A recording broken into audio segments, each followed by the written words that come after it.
Happy Monday, everyone, and welcome to my show where it really is okay to not be okay. I'm Rae Bonney, a qualified counsellor, workplace mental health specialist, not to mention a very dedicated and oftentimes enthusiastically disruptive men's issues advocate. It's not every girl's dream job, but hey, remember that men also matter. As always, I'm unwrapping one of the greatest gifts going around, and that is people. Layer by layer, we explore the thoughts, experiences, achievements and challenges of ordinary people bound to inspire the best you, at the same time acknowledging that it really is okay to not be okay. The 16th day of April today, kids are back at school, and I'm sure there are many tearful parents out there just counting the days till the next instalment. Well, at least Anzac Day is coming up soon. Now, entertainment. Entertainment plays such a huge part in our society, not only generating trillions of dollars for our global economy and providing employment, relaxation, escapism, and engagement for billions around the world. But not often do we think about the person behind the entertainer's mask. What road brought them to this place of supposed fame and fortune, and perhaps the original thought or performance did not come as easy as it seemed during your consumption. My guest today is no stranger to the entertainment industry. She had her first stint on Neighbours when she was only 13 years old, returning a few years later as another character. Now, how does Neighbours continue to get away with this? You also may remember her as Hugo Weaving's daughter in last year's hit ABC series, Seven Types of Ambiguity, and she spent some time hanging out with the guys on Channel 7's Winners and Losers. But it doesn't stop there. This amazingly talented woman also glides back and forth from Los Angeles in the USA, where she works hard on her skyrocketing music career whilst auditioning for big name projects with Netflix, Warner Brothers, Disney and Nickelodeon. Her name is Madison Daniel, and I'm absolutely thrilled to have her on my show. Welcome, Madison. Hello, thank you for having me. Now, talking about you gliding across, from Melbourne to LA, and you kind of almost stumbled into the studios here at 3WBC today with 1 minute to go. Very rock and roll. Yeah, rock and roll style. I'm actually pretty known to be early. I got told by the producer I work with in the States that I'm never going to be a rock and roll artist because I'm too early. Too early and also very well behaved as well. Oh, yeah, well behaved, you could say that. Now, we met only recently through one of our friends here at 3WBC, and that's Glenn Patrick from the Collegians. They're another homegrown band. Yeah, awesome. And as I said, great friends of my show here. I heard they actually grabbed number 14 on the iTunes alternative charts yesterday. Yes, they have the same release date. It's awesome. So cool. Yes, as yours. Yeah. Which we'll be talking about. You've got the loudest voice, I tell you. I'm going to have to turn Sorry. No, it's really good. It's really good. Just have to turn your mic down a bit. Because, leading into that, you did also release your hit single. We'll call it a hit single because it's going to be a hit. Yeah, got to manifest it. Friday the 13th. Was that a particular choice of yours? Yeah, it's a cool date, hey. Yeah. Friday 13th has a good ring to it. I did have a couple of friends releasing songs on that day as well. My best mate actually released his song Love Is Dead. Well, his EP Love Is Dead, and I released Love Is Love. So funny. Well, there's no competition there, I guess. Yeah. Yeah, it's a fun fact. Oh, that is... So can you give a shout out for your friend? Yeah, Just a Game. Just a Game? Just a Game, the rapper. He just released his EP, Love Is Dead. Good on you. Is his name Justin? Yeah, Juzzy. Just in case, Justin, good luck with your Love Is Dead. But it's not really, because Madison's here to talk about Love Is Love. Well, you're not only here to talk about that. We're going to talk about that later because you're going to play that live for our people. Now, what was it like? We've talked about your rap sheet. 13 years old. You get your first gig on Neighbours. What was that like? Oh, it was literally a dream come true because I grew up watching Neighbours and it was my favourite show ever, and I wanted to be on that show so bad. So when I auditioned for that character, it was awesome that it was my first TV gig. But how long had you been in the scene for? Like, had you been going to drama school? Yeah, that's kind of been happening forever, I guess. I mean, you don't go when you're a baby, but some people make that. Yeah, I don't know. There's some mums out there. But yeah, I had always been going to classes and stuff like that, and I made sure that I got in front of Thea McLeod, who's the casting director for Neighbours. So yeah, it was so good being able to, say that's my first stint, and going back was even better because it wasn't expected, I guess. We all know that you can come back as different characters, but yeah, it was awesome. Now, talking about parenting, you're 13 and you said you had to get in front of these producers. You didn't really do that all by yourself. And you were 13. Of course. I've got to shout out some credit to mum and dad. I'm really blessed to have really supportive parents, but I guess there's a fine line between stage mums and and supportive mums. Yeah. Dads. And I feel I've got a really good I've got the perfect. It's not. I don't have stage mums, that put me into it when I was 2. It was always my decision. But you've got 4. There's 4 of you siblings under your mum and dad's guidance. Yeah. Did you all get exposed to this industry, or was it just you? Well, my younger brother's done some modelling and kind of stuff, but it wasn't. I mean, like I said, I really kind of asked my mum and dad, I want to sing, I want to act, blah, blah, Why? blah. What was it that I think, I was influenced a lot by my grandpa, with music and stuff, and he sat us all down on the piano once, we were born pretty much, and I guess it just grabbed my attention, whereas, my younger sister, she dances, and yeah, we're all kind of into different stuff as well.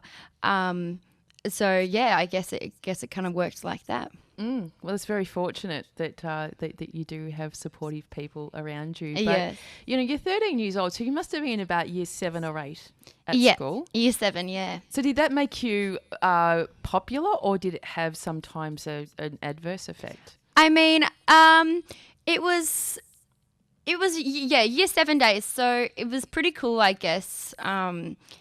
Being able to be I'm going on TV. I mean, most of my friends and people that knew me knew that that's what I was kind of working towards for a while. It was a guest role when I was in year 7, and then the main stuff came when I was in year 9, year 10, 11 kind of thing, and that's where I had to, put school on the back burner. So your first stint, was that just a few episodes? Yeah, the first stint when I was 13 was about 4 episodes. Yep. So it didn't have a dramatic effect on school or anything. Yes. But it did later when I had to pretty much not go to school for year 10 and stuff like that. And I was happy to put school on the back burner for sure. So you didn't have to do homeschooling or anything like that? Yes. So I did school kind of at the studio, via tutoring and stuff like that. So I didn't have to rock up to normal school, which I was fine about. Every child's dream. Yeah, it was awesome. Got to do what I wanted to do at such an early age.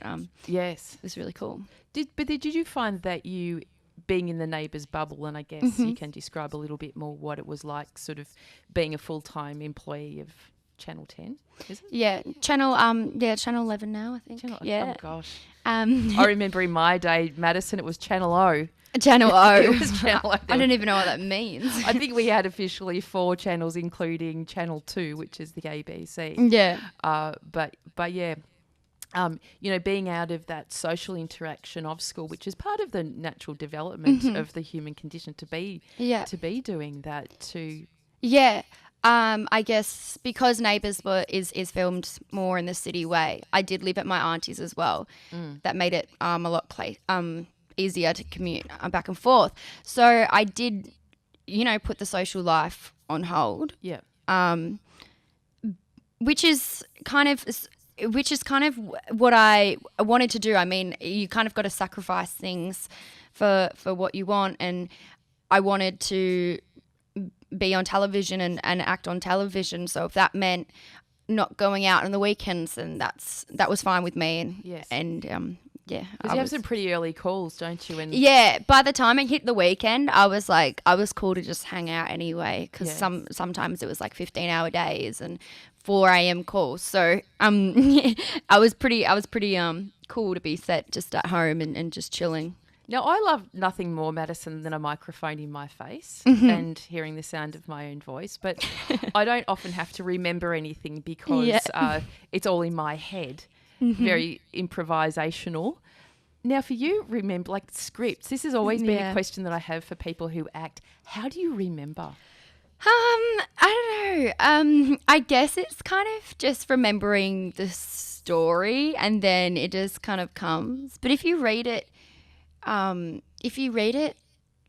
over and over again, not in the same way, in different ways to keep it fresh, because you never know how it's going to be said and whatnot, it becomes pretty easy. I guess it's just like a muscle memory thing as well. Because sometimes I'll get auditions for the States and you'll have one day and it'll be 14 pages and then it will be in a German accent. Like that, once that happened to me and I had one day to learn it.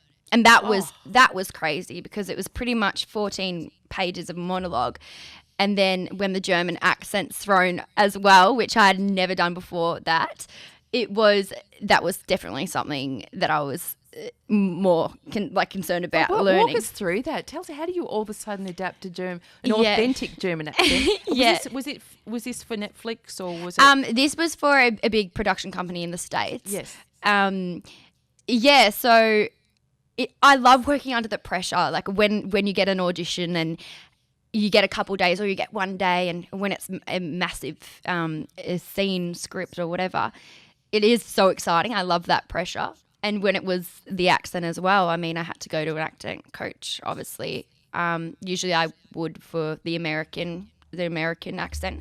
But yeah, when it was German, I had to. So you did have time to prepare. It wasn't just like. It was a day. It was a day, and it was 14 pages, pretty much all monologue of a German accent. Did you get the part? No, they actually haven't cast it yet either, which is funny. Because you can always look up and see how the project's going along. And this was a couple of years ago, and it still hasn't been, gone into production. Which is cool because you never know. How did you think you went?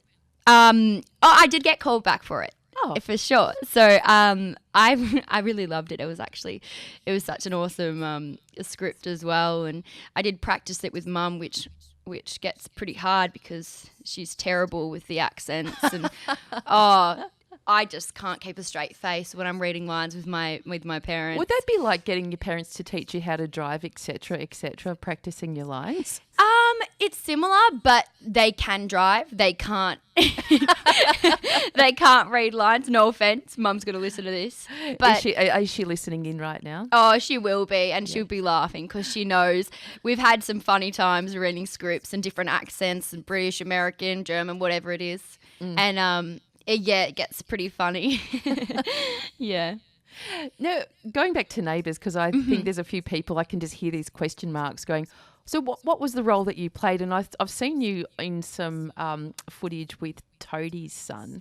Yes. Because I've not watched Neighbours for years. So was that a love interest? Yeah. So Toadie's son, Callum. Yeah. We were boyfriend and girlfriend on the show for a few years. That was super fun. Yeah. So that was my first on-screen kiss. It was his first on-screen kiss as well. Was that orcs? No, it actually wasn't because we rehearsed it. We'd had a kiss here and there before, filming it.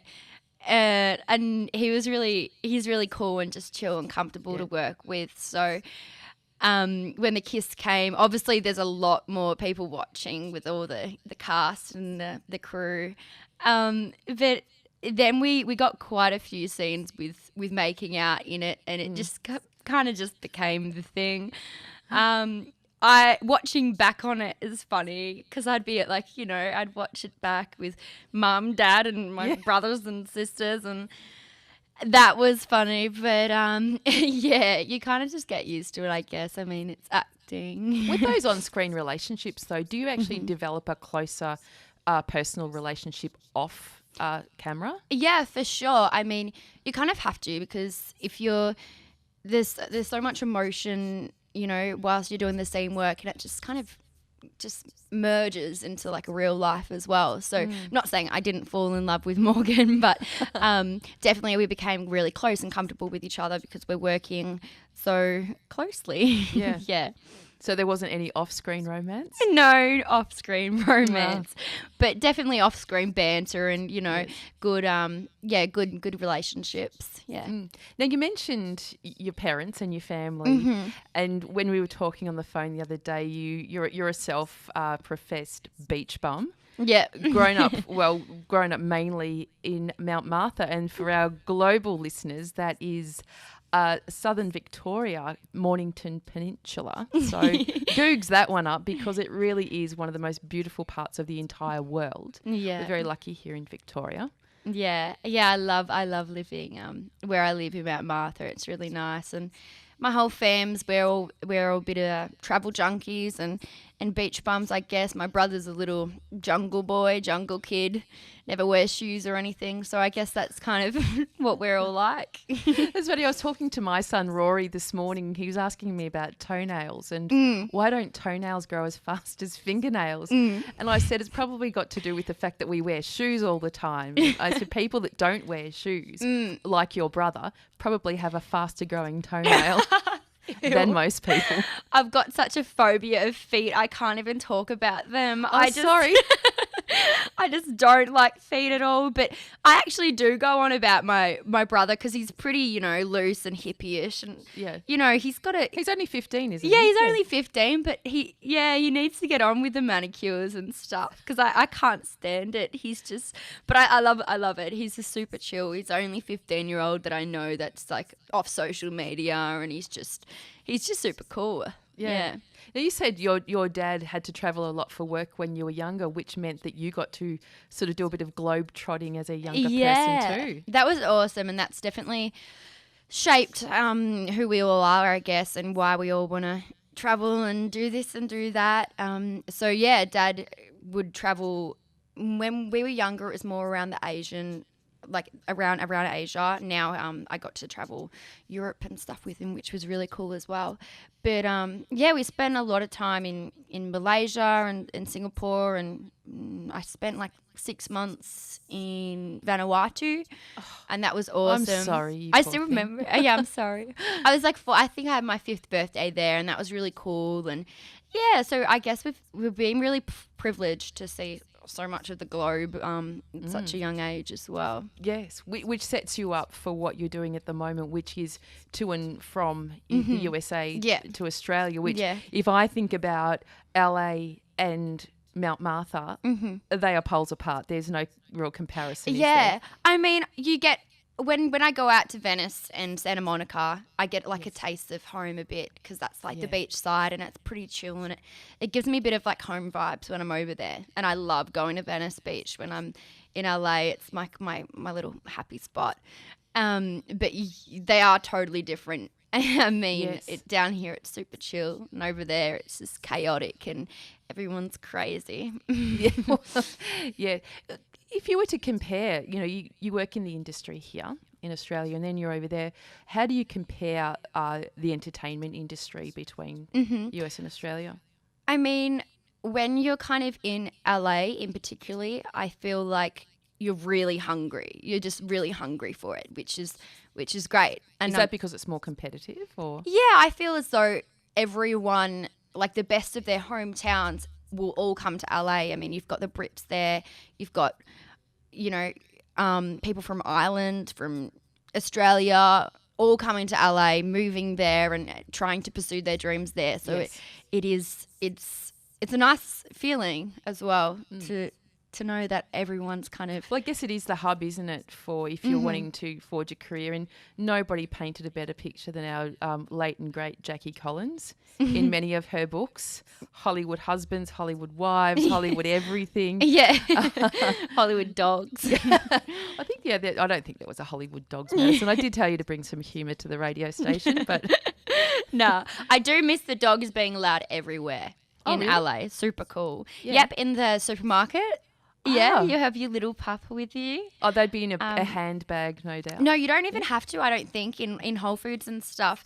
You'd just be strutting along with your little pup. So it's more of an accessory in Hollywood. Accessorise with your animal, yes. Yeah. Yes. No, but I do love that. The dog culture in Hollywood is awesome. Well, our family's sort of amped up now. We're a bit famous in terms of animal ownership, and it's a bit tragic, but it's turned out very well. But our dear little cat, Kevin, had an altercation with dogs a few weeks ago, and he's now missing a leg. Oh, Kev. So Kevin is the three-legged cat and an absolute legend. And somebody visited my house yesterday and he said, how cool is that?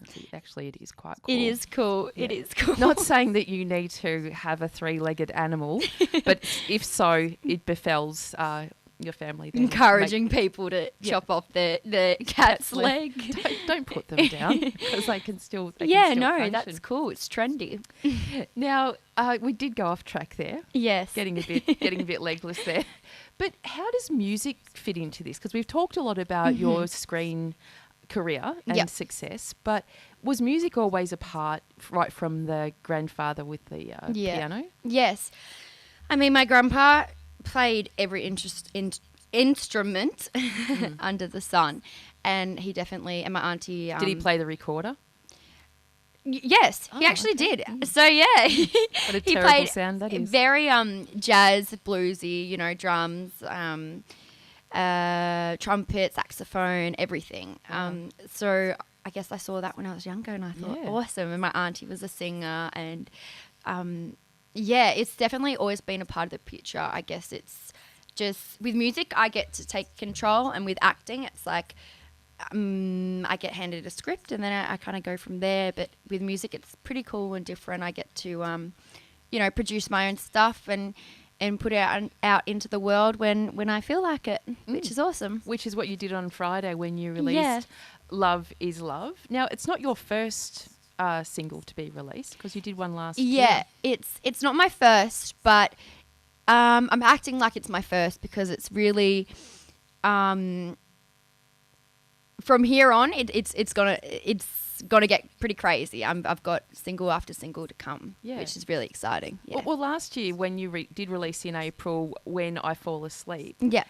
How does that compare to? Because you've just said you're treating this as a first release. Yeah. How do they compare? So When I Fall Asleep, did that in the studio in LA as well when I was about 14, 15. It was like a one-day kind of rough recording. Really nice because I like to keep it nice and authentic and real.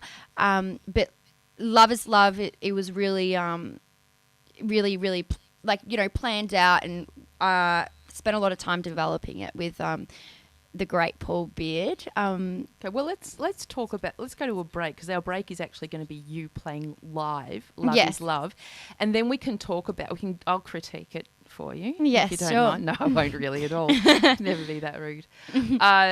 We'll come back and talk about how it developed and how it came to be this amazing piece. Now, I know because you did blow into the studio, how long does it take you to get your guitar out of its I'll just give it a quick tune and it'll be done in a minute. Yeah. Okay. Well, what we might do then in that case, we could go to a song.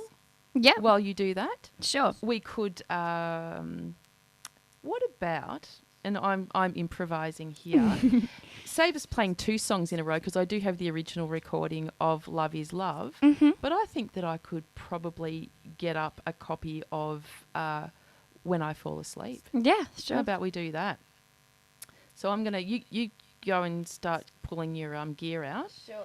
And I'm going to get up When I Fall Asleep off iTunes. I do purchase all of my music from iTunes because we really, I'm multitasking here, must support our artists here in Australia and around the world. Very important. Don't download off YouTube or off any of those other sites where the artist isn't getting the proceeds. Isn't that right, Madison? Yeah. It's good with all the streaming platforms and stuff like that now that it's making... Yeah. So Madison and I are very good multitaskers Yeah. while we're doing this. We might not even have to go to a song, Madison, do you think? We could just keep on chatting. Now, tell us what you're doing here? I'm just tuning my guitar. Well, how does it become untuned when you just, like, last time you played it, it was tuned and then it goes into its house? Yep. How does it untune itself? I guess even if you play it for like a long time, say over the weekend, I probably played it for 10 hours all up, busking, and the strings just go a little wonky when it's been out in the wilderness. I can't wait to talk about that, because when we do come back from after this, we're going to be talking about how Madison keeps things real. And I was really surprised to be speaking with her on the weekend saying, "Where are you, Madison?" "I'm on the streets of Geelong in the freezing cold all night long." I thought, oh, wow, that's an interesting story which we'll share. Are you ready to go now? Yeah, I'm ready. Oh, fantastic. So without further ado, I can count you in on this, Madison. Cool. This is Madison's debut single, Love is Love. And off you go. If we're alone in the universe, what is the fear of the two of us? There's no mirror for you and me. It's already symmetry. You don't have to kiss me, I don't have to kiss you, but we can if we want to. We can if we want to. Love is love is love is love is love is love is love. We can't help who we love. Where are the rights? Where's the pride? This has been such a bumpy ride. We all need someone to hold tight. Can everyone just be kind? There's more problems in the world than boys kissing boys, girls kissing girls. It's chemistry, no wrong or right. Love is love, it doesn't need a why. You don't have to kiss me, I don't have to kiss you, but we can if we want to. We can if we want to. Love is love is love is love is love is love is love. We can't help who we love. I wanna walk down the aisle, just can't wait to see you smile. Cliche dreams of a child, been waiting on love for a while. Some say it's alright, so we put up a fight. Now we know it's alright, we can't stand in the light. You don't have to kiss me, I don't have to kiss you, but we can if we want to. We can if we want to. Love is love is love is love is love is love is love. We can't help who we love. Don't fall apart when we should be together. We should be together.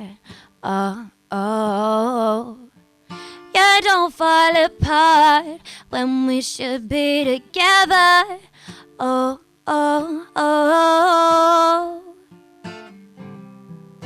You don't have to kiss me, I don't have to kiss you, but we can if we want to. We can if we want to. Love is love is love is love is love is love is love. We can't help who we love. Love is love is love is love is love is love is love. We can't help who we love. We just heard live in the studio her latest single release, Love is Love. How brilliant was that? Thank you. I loved it. Thank you. Yeah, it's cool playing it Loved acoustic style. it. Loved it. Yeah, love is love. So we also heard in the flesh the divine Ken Lyons, who just popped his head in, as he always does on a Monday around this time, to say hello to my guest, especially if they're as beautiful as Madison. He doesn't mind that. Now, Ken is a diehard Home and Away fan. Oh. does not miss an episode. Oh, okay. Home and Away. Yes. Would you ever cross the ocean? Yeah. Yeah, it's been known to flip from Home and Away, Neighbours. Yes. Yeah, you never know. I have auditioned for Home and Away before, actually, a while ago. But yeah, you never really know. Well, they missed out, didn't they? Yep. Now, Love is Love. Did you write that yourself? Yes, I did. It was before the votes had come out as yes. So the words were... We're talking about marriage equality. Yes, marriage equality if in Australia. I was in the States at the time and it was around Gay Pride weekend and I just saw the celebration and I just thought, woo, this should be happening in Australia.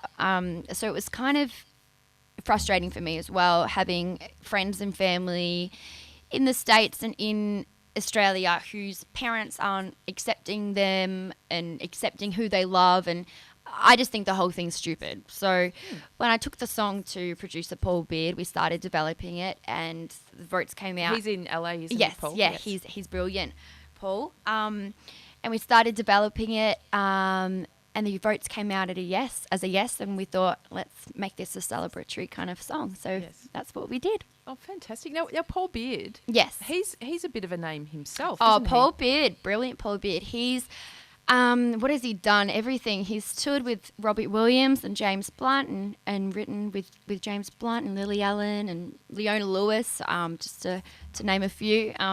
Madison Daniel. Yeah. Yeah. I've been really fortunate. He's kind of become a mentor for me as well. And releasing a bunch of tracks under his record label, Awesome Wells Recordings, which is really exciting as well. So I can't wait to go back in a few months to work on some more music with Paul. Well, isn't that just testament to your ability and your skills and your attributes? Because people like that generally don't choose to mentor or give somebody a leg up. So yeah, I'm pretty blessed to have him and have his guidance as well. Yeah, from someone so experienced and talented himself. So it's awesome to, have this kind of mentor. Yeah. Well, there was something that really hit home for me when I was chatting with you on the phone the other day, and when we were talking about busking before. You just played so beautifully for us, and I'd ask you where you were, and you said you're in Geelong and you'd been busking, and I went, wow, like. And stereotypically in your head, you go, why would somebody like you be out there busking? And I asked you, and you simply said, I like to keep it real. Yeah. And then you described how you do a lot of test casing with that particular audience, and you can see when people are walking past that perhaps you might need to be lifting your game a bit, or when people stop, that's an indication you're doing something right. Mm-hmm. Yeah, I mean, I played Love is Love on the street last year just to test it out, and I know it's cool when people are, I often do night busking, so people are pretty drunk and loose and keen to have a good time, so and throw their money in your case. But they're more inclined to sing along kind of thing, and this is my song Love is Love that no one's heard and people are singing along and stuff, so I'm thinking it's cool when people are singing along to a song pretending they know it when it hasn't yet been released. So I like to test the waters with new stuff and out in the street, and it's always cool vibes. And contrary to when we're talking about stereotypes and people's expectations of people in the entertainment industry, especially actresses or actors and musicians, is that you might live a pretty rock and roll life, but you do dedicate a lot of your time to self-development, like busking, keeping it real. Yeah. You know, you also, to support your passion, you do things like nannying as well, and something else. Gigging. Yeah, that's right. That's part of it, I guess. If you're getting married, especially, any kind of marriage these days, because thank God Australia I would love to do a same-sex marriage. Would be awesome. Well, my neighbours are about to get married in August, and they have been waiting. In fact, I've been living next door to them for 18 years. They've been on this show before as well, talking about marriage equality, and finally they're getting married. So I was so excited, I've been planning my outfit for 18 years. and I'll be in Italy when they get married. So I'm got to come back. I tried. But so Michael and Paul, very excited. I might just see if they've got anyone booked. Yeah, awesome. I love the wedding gig. It's one of my favourites, as I love my love songs, and it's great. It's great. How do people? And we'll get a bit more into it, but just briefly, how do people get in contact with you if they wanted to book you for something? I'm on social media. I guess that's the way of the world at the moment. So that's usually how people get onto me. Yeah, and Madison is without too many D's and too many S's, by the way, if anyone can pick that up. It's 1 D and 1 S, isn't it? It's Madison Daniel. Yeah. But you're Madison. 1 D and 1 S. Yes. So it's not spelt insanely. Yeah, complicated. Complicated. Just keeping it real. Yeah. But, again, going back to you spend all of your time developing your career, and you said, you don't have much of a social life, and it's certainly not rock and roll. You'd prefer to be out on the streets busking at night time than out drinking with your mates. Yeah. I've never been a fan of the old beer. But, I feel as though you've got so much energy, and if I put everything that I have into this, then I will achieve what I want to achieve. And I do have great friends that I get to spend time with, and I do have the occasional party here and there, but when I've got such big goals to reach, I think I have to work towards that, and I enjoy it. That's where I'm really having fun, rather than at the dirty club. I mean, Melbourne's probably a little bit kinder, and also because you live down, on the Mornington Peninsula also. But when you get to LA, how do you avoid it? Avoid the party lifestyle? Yeah. Well, I am not 21 yet, so that makes it easy, I guess. I didn't even know how old you were. Yeah, I'm 20. I'm not an ageist, you see. Yeah, ageist. I mean, it's cool. Like, LA is super cool, and it's kind of part of it as well. If you want to network, a lot of that is partying. So I'm not afraid to party in LA, because that's kind of how you meet people, and it's a bit different over there. But it's just never really tempted me. I like to get up early and hit the gym, and by the time it hits 9 o'clock, I'm in bed reading. I'm pretty much a nana. Yeah. What do you read? Scripts? Well, yeah, I love to read scripts for sure when people hand me them. But I like to read a lot of psychology books. I do. I mean, I used to be into the whole story stuff, but I just love reading psychology books. I find them really intriguing. Do you think that helps with your songwriting, getting inside people's heads? Not in a bad way. Yeah, no, for sure. I mean, I'm extremely analytical of character, and I think that's just because of all the acting training and character analysis and stuff like that. So I do like to study people, I guess, in a non-creepy way. So yeah, reading about psychology is a good way to just stay connected. You get a further insight. Yeah, for sure. Do you know what? I was just thinking that I'm having a call coming through on my phone. And I just got momentarily distracted. And that happens sometimes to me, Madeline. I'll just be chatting along on the radio, and all of a sudden my mind will just go completely blank. Yeah, that's life. It is life, and it is radio. It happens sometimes. But my son, George, he's 20 and he's a chef. Oh. And he works... Don't mind a chef. He works ridiculous hours. He does like to party very rarely because he doesn't have time, and like you, he's very, very dedicated to his cause. He was on TV once. He was on Junior MasterChef when he was a little boy. Oh, that's cool. Yeah, so maybe we just might get you guys together off air and see if maybe hook me up with George and we can have a party here and there, but besides that, we can work towards our goals. Yes, because I do. I think I'd like to have you as a daughter-in-law. You're great on radio. Yeah. You've got great I like to ambitions. be fed, so if you can cook for me, that's all right. We do that at our house. Now, this show is not just about matchmaking, but while we're talking about matchmaking, we'll talk a little bit about what's coming up next. And, of course, that is Ken Lyons with his health program. And today I know Ken's going to be speaking about depression and anxiety from a pharmacological perspective. Ooh. Do you like how I just rolled out that word? Yeah, I don't even know what it means. It's about cool. Pharmacy, drugs. Pharmacy, yeah, makes sense. How it interacts with people's mental health challenges. And following that is Mark Marsh with his mixed tape program, which is a great program if you like really eclectic music. And Mark is our most eligible bachelor here at 3WBC. So we always give a bit of a shout out to the ladies just in case they'd like a nice vegan, non-drinking. Oh, I am vegan. Really? Yep, I'm vegan. So my brother's Is raw. that how you say it, vegan? No, I'm vegan. My brother's raw vegan and I'm vaguely vegan. What's vegan? It means you're vaguely vegan. So, I mean, here and there, I might have, splurge on the old can of tuna, but mostly I'm vegan. I've never heard that. I learned I something made it new. up. But no, actually, I think I saw it on a meme. But yeah, my brother's raw vegan, so he just eats apples and stuff. And my whole family's pretty much given it a crack. But I like to keep it vegan. Is that because you care about animals or you just... It's more the health. I mean, I do a lot, but it is more the health aspects for me. I mean, if you've watched some of these documentaries, it is pretty gross. Like... yeah.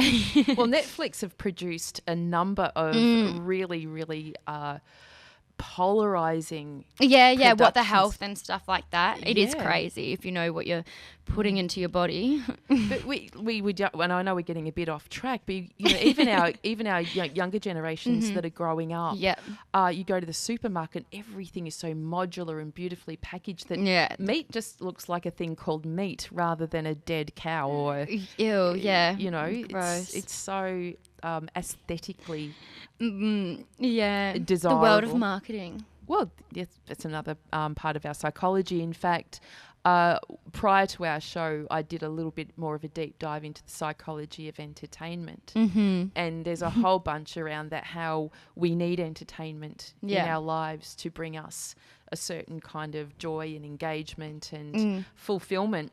Yeah. And sometimes that can extend in the human condition to when we start becoming fascinated by the people who provide entertainment, which is why we consume things like, TV Week. Yeah. And, we're very, very interested in the lives of our... Caring about what they're having for breakfast and stuff. Yeah.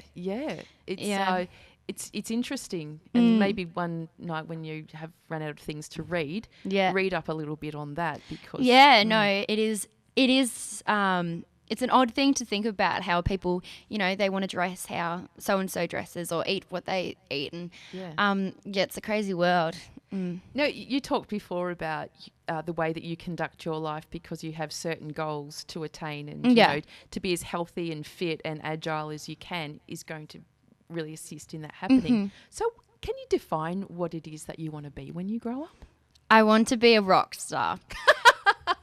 Don't we all? I've put it into simple terms because I used to say, I want to sing. I just want to be a rock star. Full stop. That's what I want to be doing. Does that mean giving the acting away? No, acting's part of the rock star life. That's why I love the word rock star because it's kind of what you want from it. I mean, I want to be playing shows.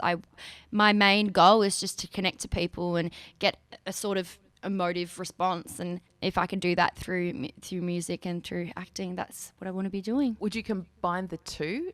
100%. And do a musical? Theatre. Yeah, that's something. Have you done any theatre before? I used to. I did dancing for so long and I suck. I really suck. I mean, I can dance like to my own dance, but when it comes to choreography, I've really got 2 left feet. So do you have to be able to dance to do live stage? I mean, no, you don't, I guess, but like theatre kind of stuff. I've done drama things, and drama compared to like on stage and on screen is just so different. But you've got an amazing voice for stage because it projects. Like so I can hear it in my headphones. My parents hate it. Here comes Madison. Yeah, like because I was overseas all last year. Every time I'd check in with the rents or the siblings, I'd be like, "How are you going?" And they're just like, "It's quiet. It's just quiet and peaceful." And then I come home and I'm like, "Hello guys, I'm here," and they're like, "Oh, go away." But no, I'm hoping that Rockstar doesn't mean that you're going to start throwing televisions out of hotel room windows. You never know. You never know what the rock star life brings. If that means I get a bit crazy. Nah, I'm joking. It's cool to keep it real and my family say you got to stay grounded. Well, you seem incredibly grounded here in the glitz and glamour of community radio. Yeah. And here at the offices or the studios at 3WBC. And talking of 3WBC, we love feedback here. Love feedback. So if you want to give me some, there's various ways you can contact me. First of all, you can go to my email address, official email address here, which is rae.bonney@3wbc.org.au. Drop me a line. Or you can go to Presenting Rae Bonney on Facebook, where you can see all of my activity weekly that I get up to here on my show. It's okay to not be okay. John Farmer, our station manager, just sits in his office waiting for a call about my show, biting his nails. Give him a bell. 039 285 4846. And you can find me at my YouTube channel as well, where you can see all of my shows. Look up Rae Bonney and YouTube and you'll find me. Now, it's expertly produced by Scott Corman and his Talk Hub. He's based in New South Wales and does amazing work. Check out his latest production, actually, with Bettina Arndt about ball tampering. It's a great spin on the latest controversy. Get that? How I just segued that little joke in there. Scott loves me talking about him on the show. But if you've just tuned in, we are getting to the latter part of our show. And I'm here with Madison Daniel. She's an accomplished actress and musician and just released her second single, Love Is Love, which she just performed live in the studio. Are you doing much of that? Because I know that you're about to head up the coast. Yeah. Is that the East Coast? And never entertained sexy whales. That's how I remember my northeast. Yeah, it's the East Coast. Mine is Soggy Wheat Bix. Soggy Wheat Bix, yeah. Okay. Sexy whales, I like that. Just got a text from Mum and Dad actually because they're listening in and they're saying we would love to have Rae as our other mother-in-law. They're having a go at me for saying they can't act. Dad's saying that he can act and Mum's saying that she can, but okay, yeah, we'll let them dream. Mr. and Mrs. Daniel, you get yourself on television and we'll judge you harshly. I knew they'd crack it. They do that, don't they? Well, being a parent myself, my daughter Rose wanted to get onto my iTunes last night to watch Kath and Kim. It's a family favourite. And I gave her my details and my password actually relates to my youngest child. Yeah, got a bit jealous there. And I counted the minutes went by before she goes, what about me? Yeah. I went, gee, that took a while. Yeah. It's like my dad's wallet. He's got the 4 photos of us and I always check to see whose photo's at the front. Yeah, mine is usually pushed to the back. I'm not happy about that. He doesn't have that one where there's heaps of them. He just rolls them out, flips them out. No, it's just it's a little frame. So, it's just the favourite of the month, I guess. It goes up front. Yeah, I wonder if Mr. and Mrs. Daniel do have flavour of the month. I do. Yeah, you do. I know Mum and Dad have their favourites. It's definitely the younger one. The two. It's sort of rotating for that, one, depending on what it's the younger boy because he's the golden boy. Well, he's your favourite as well. Yeah, he is. I'm not going to lie. So he's kind of everyone's favourite. Yes. Well, perhaps that is because he's a boy. I think, he was just the golden boy. We were having a little chat before, in the few seconds before we went on air after you arrived. I don't know how we managed to do this, but we're talking about my absolute passion for advocating for men's rights here in Australia. It doesn't make me all that popular, but hey, someone's got to do it because men also matter. And you were telling me a story based on our discussions that now you have this new lens around what it might feel like being a boy. Yeah, I mean, I love having friends that are so open to being vulnerable. I mean, I feel like in Australia, as a guy, you've kind of got to put up this front sometimes, or you feel like you do to be cool, but to be tough. And it's really cool to meet people that are just fresh and they're being open and vulnerable about their feelings. It's really cool, and I feel like it's going to grow. I feel like in Australia, instead of having that, I'm a tough tradie kind of persona, it's really cool to have guys be open and say their feelings are hurt. It's a big thing to say. Because you can still be a tough tradie. Yeah. And be vulnerable. Yeah. Because vulnerable is cool. Yeah, vulnerable is definitely, it's brave. It's definitely braver than being too cool for school. And yes, but if we create environments that support how people are feeling, and that's not to do with gender at all, but, you know, you can imagine not having an environment where you can express, and unfortunately for many men in Australia and boys who are raised with that, you know, just suck it up, mate, you'll be right, mate. Yeah. That's the expectation. Yeah, and I feel like because that is the expectation, guys seem to build this ego around themselves and not be not wanting to put their hearts on the line, scared of being hurt, of course, just like girls, but it's kind of a bit stronger for guys, I guess, because there's that, you know, that expectation. Yes. And women, we're very lucky and deservedly lucky that we have so many opportunities for support and understanding and lots of government funding. And, you know, I think if we can start addressing that everybody matters, then we might have a better chance of all being supported. Yeah. But Madison, I've loved having you on the show. I've loved being here. I think you've been one of my favourite guests, and that is no disrespect to any of my other guests because you're Suck all on that, guys. But you're just so, I mean, clearly you're an actress as well, but and used to being in the limelight. But you know what you've been able to impart to our listeners today, I think has been absolute gold and a real insight into, you know, just because people may have flourishing careers and fortunate careers doesn't mean that they're not, you know, trying hard and up against challenge in the background. And I personally, I reckon I might get in my car one night and find you busking somewhere and just belt out a few tunes with you. Yeah, people do that for sure. Yeah, I'll hand them the mic and they'll belt it out. Might not always be that pretty, but it's love is love, baby. It's love fun. Is love. Now, Madison, we do have to go, but where can people find your single "Love Is Love"? Yes, so it's on all platforms. So that's Spotify. What else is there? Oh, YouTube. Sorry, iTunes. iTunes. The videos are released in about a month's time, which I'm really excited about as well. But yeah, you'll find me on all platforms: Instagram, Facebook. And also, if they head up the east coast of Australia, they might be able to see you play live. Yeah. Oh, yeah, for sure. I'll be playing some shows up there for sure, and I'll also hit the streets of Byron and whatnot. Yes. So just keep an eye out. Well, it's been an absolute pleasure. Now, anyone who's been listening in who may be experiencing some feelings that making them feel a bit uncomfortable, please remember you can phone Lifeline on 131114. Suicide callback service is 1300 659 467, and of course 000.